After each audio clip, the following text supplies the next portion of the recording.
নমস্কার সকলকে, আপনাদের সকলকে সুস্বাগতম গার্গিস ডায়েরি এই ছোট্ট চ্যানেলে। আমি গার্গী মুখার্জি ফ্রম বর্ধমান। আজকে তোমাদের একটা ছোট্ট টিপস দিতে এসেছি। এটা অ্যাস্ট্রোলজি বলো, বাস্তু বলো, যেটাই বলো। তো দেখবে আমরা অনেক সময় হঠাৎ করে মুড অফ হয়ে যায়। মানে হঠাৎ করে আমাদের কিছু করতে ভালো লাগে না।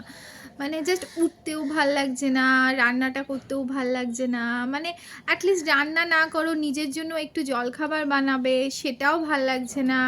মানে সারাদিন চানটাও যে তুমি করবে, চান করতেও ভাল লাগছে না। তুমি কিন্তু এরকম নয়। তুমি কিন্তু এক দিন মানে তুমি কিন্তু অন্য দিন বাকি দিনগুলো সুন্দরভাবে চান করো, সুন্দরভাবে মেনটেন করো, সুন্দরভাবে বাড়িতে পুজো করো, রান্না করো, একা হাতে সব কিছু সামলাও। আচ্ছা, একটু বলে দিই, এই ভিডিওটা কিন্তু মেয়েদের জন্য। তো তুমি সব কিছুই একা হাতে করো, কিন্তু হঠাৎ দেখবে একদিন জাস্ট কিছু ভাল লাগছে না, মুড অফ হয়ে যাচ্ছে, ভালো লাগছে না, কিছুই ভাল লাগছে না, উঠতে ইচ্ছে করছে না, খিদে তো পেয়েছে কিন্তু খেতে ইচ্ছে করছে না। তো এইরকম যদি তোমাদের সঙ্গে হয়, তখন তোমার মনকে তোমার উপর হাবি হতে দেবে না। ঠিক আছে? তোমার মনকে কখনোই এই নেগেটিভিটি জিনিসগুলো তোমার ওপর চাপাতে দেবে না। তেড়ে উঠবে, তুমি উঠতে পারবে না, তোমাকে যেন কেউ টেনে ধরবে, তোমার ভালোই লাগছে না বিছানা থেকে উঠতে, কিন্তু উঠবে। মোবাইলটা জাস্ট রেখে দেবে বন্ধ করে, বা পাশে রেখে দেবে বা চার্জে দিয়ে দেবে, উঠবে। উঠে প্রথমে তুমি যেটা করবে, একদম ফার্স্ট স্টেপ, হাতে একটুখানি নুন নেবে, জাস্ট একটুখানি, যে কোনো নুন, রান্নাঘরে যে নুন তোমার থাকে, একটুখানি নুন নেবে, একটুখানি হলুদের গুঁড়ো দেবে, নর্মাল হলুদের গুঁড়ো যেটা তোমার রান্নাঘরে থাকে। তারপর সেটা হাতে ভালোভাবে একটু জল দিয়ে ডলে ডলে কিছুক্ষণ ধরে ডোলার পর তুমি সেটা বেসিনে হাতটা ধুয়ে নেবে।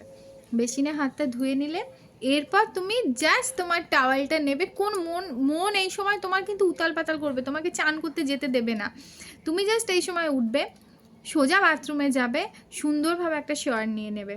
শাওয়ার নিতে পারো, বালতিতে চান করতে পারো। বালতিতে যদি চান করো অবশ্যই আরেকটু নুন দিয়ে দেবে সেটাতে। বালতিতে চান করতে পারো, মানে বালতিতে জল নিয়ে সেই জলে একটু নুন দিয়ে ভালোভাবে সাবান শ্যাম্পু মেখে চান করতে পারো। তারপর তুমি বেরিয়ে এসে দেখবে অনেক ফ্রেশ লাগছে, অনেক ভালো লাগছে, যে নেগেটিভিটিগুলো তোমার মধ্যে ছিল সেগুলো কেটে গেছে। তারপর তোমার আস্তে আস্তে সেই দিনের কাজগুলো করার জন্য তুমি নিজেকে আবার মানে রেডি করতে পারবে। এটা তুমি করে দেখো, এটা কিন্তু একদম প্রমাণিত, এটা অনেকে করেছে, এটা কিন্তু ভীষণ রকমভাবে প্রমাণিত। এটা ট্রাই করো, নিশ্চয়ই উপকার পাবে। যে দিনগুলো তোমার ভীষণ আপসেট লাগবে সেই দিনগুলো এইভাবে করো।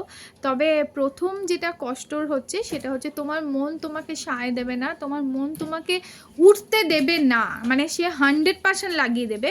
এই জিনিসগুলো হয় নেগেটিভিটির জন্য, নজর লাগার জন্য, বা অনেক সময় আমাদের মন নেগেটিভিটিতে ভরে যায়, সেগুলোর এটা একটা আউটকাম বলতে পারো। তো মনটাকে তুমি যদি কন্ট্রোল করে নিজে উঠে একবার একটু হাতটা ধোয়ার পর একটু চানটা করে বেরিয়ে আসতে পারো, অনেক কিছু থেকে দেখবে তোমার ভাল লাগছে, অনেক কিছু থেকে তুমি রিলিফ পেয়ে গেলে। তো এইভাবে চলতে দেখো। একটা বড় জীবন, কঠিন জীবন, প্রত্যেক দিন এরকম উঁচু নিচু আপস ডাউন আসতে থাকে। সেখান থেকে বেরিয়ে আসার উপায়গুলো নিজেদেরই করতে হবে, নিজেকেও করতে হবে, অন্যর সঙ্গে শেয়ারও করতে হবে। তাই অবশ্যই ভিডিওটা শেয়ার করো, ভালো যদি লাগে, আশা করি ভালো লাগবে, অত খারাপ আমি না, তাই না?